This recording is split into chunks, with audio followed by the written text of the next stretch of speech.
Қайырлы күн баршаңызға достар, менің каналыма қош келдіңіздер. Бүгін мен сіздерге тандыр нанға ұқсас қазан нанның рецептін ұсынамын. Бұл нан өте дәмді болып шығады. Кәдімгі духовкада пеште піскен нанға қарағанда дәмі керемет болып шығады. Міндетті түрде жасап көріңіздер. 20-25 минуттарыңызды ғана алады. Менің каналыма жазылып, лайк, комментарий қалдырып, жандағы қоңырауша белгісін басуды ұмытпаңыздар. Қазақша контенттің дамуына үлес қосыңыздар. Алдымен біз жылы суға ашытқымызды саламыз, оны шай қасық көмегімен араластырамыз. Оның үстінен шекер саламыз.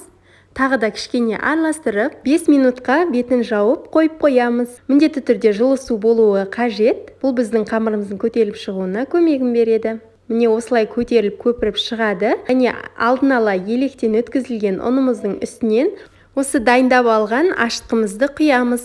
Оның үстінен тұз саламыз және де оның үстінен сұйық май құямыз. Барлығын қасықтың көмегімен ұнмен бірге араластырып аламыз. Ары қарай қолымызбен қамыр илейміз.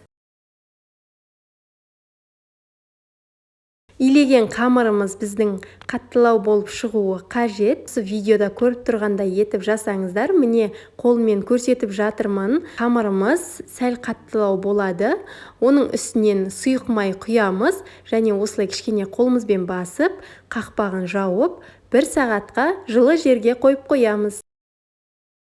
Міне 1 сағат өткеннен кейін осылай қамырымыз көтеріліп шығады. Бізге ұнның қажеті жоқ. Осылай қолымызбен алып, қамыр жаятын жерге қоямыз және пышақпен 2 бөлікке бөліп аламыз. Теңдей етіп 2 бөлікке бөлеміз. Таразымен бөліп алсаңыздар да болады. Мен көз мөлшерімен бөліп алдым. Осылай бір қамырымызды дөңгелетіп дайындап қоямыз. Екінші қамырымызды да дәл жаңағыдай етіп, дөңгелетіп дайындап қоямыз. Қамырларымызды осылай дайындап алғаннан кейін үстіне пищевая пленканы жауып қоямыз. Пищевая пленка болмаса пакетпен жапсаңыздар болады. 10-15 минутқа қойып қоямыз.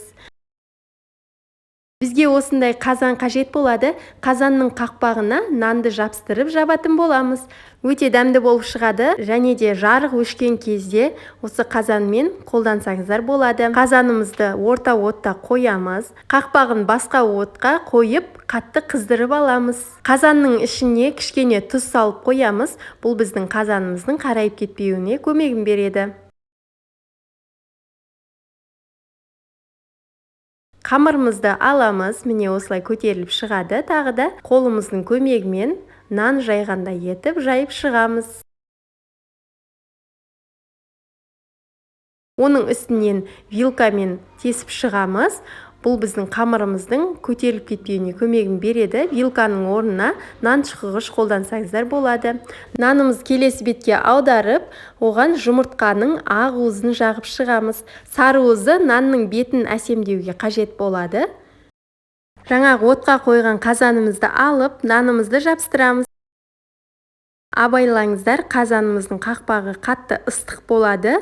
Қатты ыстық болуы қажет. Жапсырып болғаннан кейін бірден жабысып қалады және үстін кішкене басып, тағы да вилкамен шұқып, оның үстінен жұмыртқаның сары уызын жағатын боламыз. Нанымыз қатты жабысып тұрады, түсіп қалмайды, қорықпаңыздар. Жұмыртқаның сары уызын барлық шетіне жағып аламыз және де оның үстінен әсемдігі үшін күнжіт немесе қара күнжіт сепсеңіздер болады. Барлық шетіне күнжіт сеуіп шығамыз. Өте әдемі, сән беретін болады. Міндетті түрде жасап көріңіздер. Міне қазанның ішінде осылай тұрады нанымыз, түсіп кетпейді, қорықпаңыздар. Міне 25-30 минуттан кейін нанымыз осылай пісіп шығады, әдемі болып шығады. Сіздер де міндетті түрде жасап көріңіздер. Қазанның қақпағынан кішкене пышақтың көмегімен босатып алып, ары қарай нанымызды алатын боламыз. Нанымыз оңай түсетін болады. Міне қараңыздар, нанымыз дайын.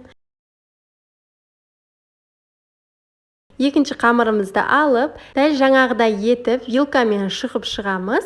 Барлық шетін қамырымыз көтеріліп кетпеуі қажет және артқы бөлігін қаратып, оған жұмыртқамыздың ақ уызын жағып шығамыз.